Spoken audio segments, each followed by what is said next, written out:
इस वक्त मैं हूँ वेव सिटी में। ये देखिए यहाँ पर मेंटेनेंस का काम, देखिए पूरा ही मेंटेनेंस डिपार्टमेंट, पूरा इतनी सफाई यहाँ पे रहती है। अब मैं ये नहीं समझ पा रहा हूँ कि जैसे कि गाजियाबाद में जो भी सरकारी प्लॉट है, कॉलोनीज है, वहाँ पर इतना मेंटेनेंस नहीं होता है, लेकिन वेव सिटी में देखिए हर चीज़ का यहाँ पर ये ध्यान रख रहे हैं।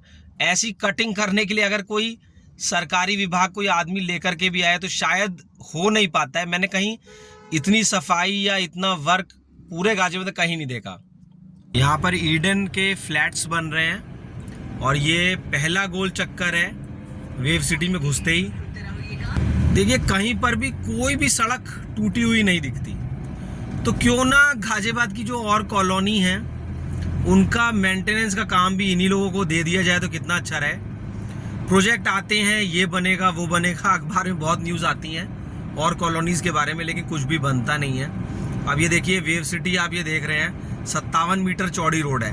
कहीं पर भी आपको एक जरा सा भी कोई गड्ढा नहीं दिख रहा होगा, टूटी हुई सड़क नहीं दिख रही होगी। सफाई कितनी बेजोड़ है, कैसे कर पाते हैं ये लोग। एक कमाल की बात है कि एक प्राइवेट कंपनी, और प्राइवेट पूरी कॉलोनी प्राइवेट है, ये मतलब ओनर प्राइवेट है इसका ओनर प्राइवेट नहीं है, मतलब ओनर है, एक ही प्राइवेट कॉलोनी है। इसमें मेंटेनेंस चार्ज जाता है, लेकिन वो आपको चेक करना होगा कितना जाता है। देखिए अब हम बड़े गोल चक्कर पे आ गए हैं, तो यहाँ पर ये देखिए कॉमर्शियल बन रहा है। लाजवाब है वेव सिटी, और उसी वजह से यहाँ का दाम भी बढ़ता जा रहा है। देखिए कार्यान का स्ट्रीट वॉक, बट ऐसा गाजियाबाद की और कॉलोनीज में क्यों नहीं हो पाता। मतलब सरकारी कॉलोनी में इतनी सफाई, इतनी मेंटेनेंस क्यों नहीं हो पाती है, अभी तक तो समझ में नहीं आया। हाँ यही कह सकते हैं जैसे कि प्राइवेट हॉस्पिटल 5 स्टार होटल की तरह होते हैं, और सरकारी हॉस्पिटल में 1 रुपये की पर्ची कटती है, और प्राइवेट हॉस्पिटल में फीस भी जब जाती है तो अच्छी जाती है। ये देखिए यहाँ पर वेरिडिया के फ्लैट हैं, लग्जरी फ्लैट हैं ये। देखिए ये वेव सिटी में 7 सेक्टर हैं, 1 2 3 4 5 6 7 फेज़ 1 में, और फेज़ 2 में फिर 8 9 10 11 ऐसे करके 17 18 सेक्टर तक है।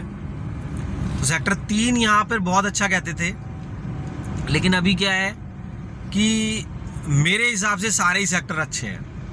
रीज़न उसका क्योंकि सारे ही ये 57 मीटर वाइड रोड पे हैं। बात सेक्टर से नहीं, प्लॉट लोकेशन ज़्यादा डिपेंड करता है।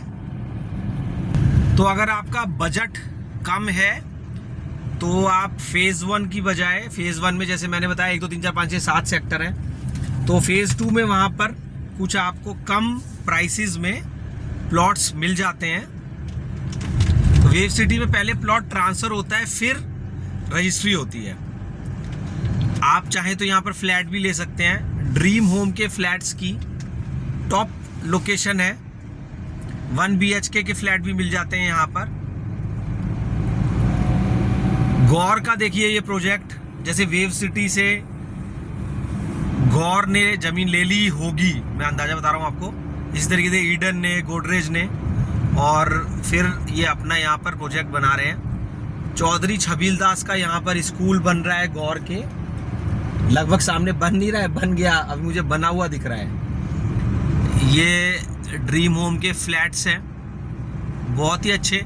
मैंने और भी पहले ड्रीम होम के फ्लैट्स का वीडियो बनाया हुआ है, आप वो देख सकते हैं। वेव एग्जीक्यूटिव फ्लोर का वीडियो बनाया, वो भी देख सकते हैं। इनका बहुत ही अच्छा यहाँ पे क्लब हाउस है, स्विमिंग पूल है, और ड्रीम होम के फ्लैट्स के सामने पड़ते हैं संचार नेस्ट के फ्लैट्स। तो देखिए चौड़ी सड़कें वेव सिटी की खासियत है, हरियाली वेव सिटी की खासियत है। नेशनल हाईवे 9 से बिल्कुल सटा हुआ है। जैस्मीन ग्रूव एक सोसाइटी है, उसके रोड के दूसरी तरफ, पहचान के लिए बता रहा हूँ। अब ये ड्रीम होम के फ्लैट्स के बिल्कुल बराबर में है सेक्टर 5, यहाँ पर बन रहा है इस्कॉन टेम्पल। अगर आप स्पोर्ट्स के शौकीन हैं तो आपको मिलता है स्पोर्ट जोन, जिसमें lawn tennis, cricket, basketball, football, इन सब की आपको कोचिंग भी मिलती है। ये हैं संचार नेस्ट के फ्लैट्स। आज तक शायद कोई ऐसा हुआ नहीं होगा जिसने वेव सिटी की कुछ बुराई करी हो या कुछ देखने में कहा हो कि अच्छा नहीं लग रहा है। देखिए सब जगह कहते हैं ना प्रॉस एंड कॉन्स होते हैं, मतलब फ़ायदे और फ़ायदे ही फ़ायदे नज़र आ रहे हैं फ़िलहाल तो। बाकी channel is not responsible for any profit और लॉस। कहाँ दाम बढ़ेगा कहाँ नहीं बढ़ेगा सबका व्यू अलग अलग होता है, लेकिन देखने से एकदम ऐसा लगता है कि जैसे कोई पंचकुला, चंडीगढ़, मोहाली ऐसे जो लेविश स्टाइल के शहर हैं, प्लैंड बिल्कुल उसी तरीके से वेव सिटी दिखता है। ये कार्यान है, यहाँ पर एवेन्यू 4 लिखा हुआ है। जब भी आप प्लॉट खरीदने आए तो वन ऑफ द चॉइसेस आप वेव सिटी भी देखने आ सकते हैं। प्लॉट लेना हो, फ्लैट लेना हो, यहाँ पर लो राइज फ्लोर भी हैं, जैसे 3 मंजिला 4 मंजिला उस तरीके से। हाँ, क्योंकि नई कॉलोनी है तो सब कुछ नया ही दिखेगा, कुछ भी टूटा ऊटा नहीं मिलेगा। देखिए कितनी हरियाली, और हरियाली को मेंटेन करना बड़ी बात है।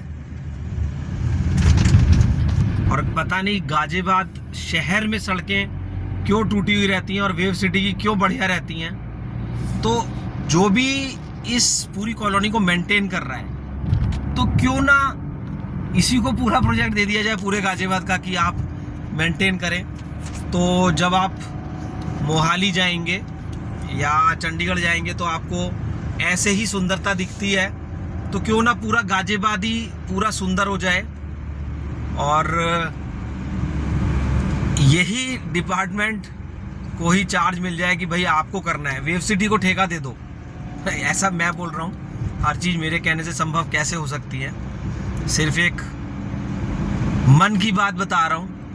आप भी देखेंगे तो आप भी यही कहेंगे भाई क्या जगह आए हैं। अच्छा, ऐसी कॉलोनीज़ में रहने से एक ब्रांड वैल्यू बनती है। मींस कहाँ रहते हो भाई? वेव सिटी में रहते हो। अच्छा, वेव सिटी में, हाँ भाई, तो फिर तो बंदा जानदार ही होगा ऐसा, और शानदार भी होगा। तो ऐसा कॉलोनीज़ राजनगर भी नहीं है, कविनगर भी नहीं है। अलग अलग कंपनीज यहाँ पर अपने प्रोजेक्ट उन्होंने लॉन्च कर दिए हैं। तो आप ऐसे आता रहता है कि प्री लॉन्च में फ्लैट खरीद लो, बुकिंग कर दो। एलिगो भी वेव सिटी का एक प्रोजेक्ट है। देखिए, अब ये पेड़ लगा देना बड़ा आसान बात है, बस उसको मेंटेन करना। तो दिल्ली से अक्षरधाम वाली जो रोड है वही नेशनल हाईवे 9, वहीं पर वेव सिटी पड़ता है। गाजियाबाद में अंसल की कॉलोनी है, चिरंजीव विहार, अवंतिका, ऐसे जीडीए की भी बहुत सारी कॉलोनी है। लेकिन वेव सिटी का मुकाबला कोई भी कॉलोनी नहीं कर पा रही है।